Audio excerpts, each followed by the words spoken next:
The knowing. I am going to put your faith to the test because I, then, shall know the answer to mine. Dear Mom, Laura, and Rachel, I'm going to tell you a story.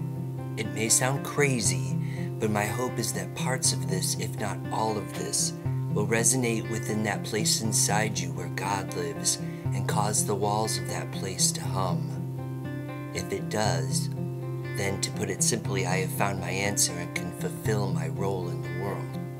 So that you may have context, I am using a creation myth to establish the why, and elements of the apocalyptic myth to give you the future what. Despite my hesitation and concerns, I am fully aware that this delivery is the only one that will work. I have not pulled any of this from recently visited religious texts, theological textbooks, or canon interpretations.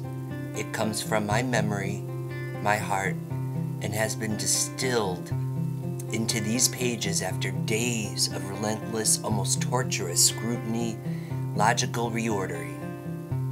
None of it is meant to offend. All of it is meant to explain and provide insight. More than anything, especially if true, this is meant to give me the strength I need to move forward and to do the job that apparently I have always been meant to do. Go figure. Who would have thought? Certainly not me.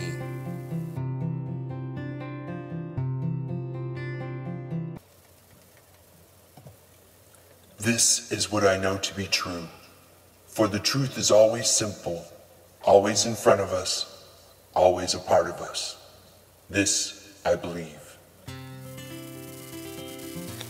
When man ate from the tree of knowledge, and at the same moment when the juice from the apple ran down Adam's chin and throat, God entrusted to the warrior angels the task of protecting the light of good, of guarding it from those who, were they to be in complete possession of it, would misuse it, abuse it, until ultimately it was forever extinguished.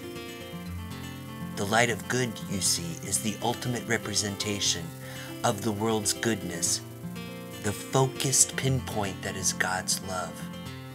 It is the common denominator for everything that is alive, the connecting energy that links us to every other life force on the planet. It is the net that catches our faith when we throw it to the wind. It is life, and life is love. And as long as one shaft of this light remains, so too does life. So too does love.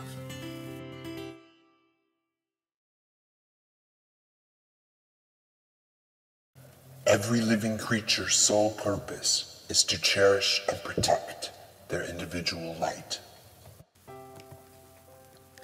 And by succeeding at this one task, one also succeeds at knowing and loving oneself. And it is in this state, one of perfect clarity and precision, that the good from our lights flow out from us and back into the world. We help others by returning the love of our own light. Those that have made themselves whole send out that love to others so they may be touched by it, rinse in its warm silkiness, and be reminded of the value their life brings to the world. And that value is nothing short of a miracle. It is love. It is recognizing the idea that the light in us is the life of everything. To recognize the light in each other is to recognize life and love as the same aspects. To acknowledge either and ultimately both is to respect the God in each of us. Life's purpose is brilliant in its simplistic design and is impervious to the alternate interpretations that have come down through the ages. Life is the vehicle through which we come to know love. Love is all you need, and it is the only answer. Remember this when the war comes to your doorstep, for it is this and this premise alone that will save you.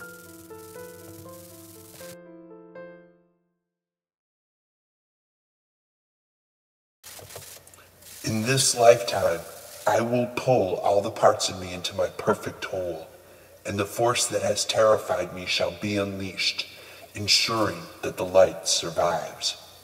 Evil will have no place to. For as far back as my memory trail takes me, and deep into the knowing of my other lifetimes, I have always been the same person. A friend, a confidant, a lover, a leader, protector, a warrior. More important, save the present lifetime, a woman. I am a man in this version because I could not accomplish what needed to get done as a woman. However, in all lifetimes it seems I have been nothing less than myself. This I believe. It was to me and others like me that the light of good was given sanctuary in a world where man, suddenly, could make the choice to turn and walk the other way.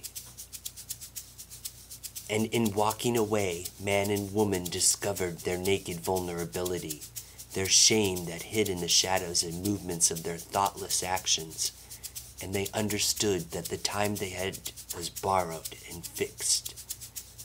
And it soon became known that something else could live in the house where light lived, something other than love. Evil is nothing more than the absence of love.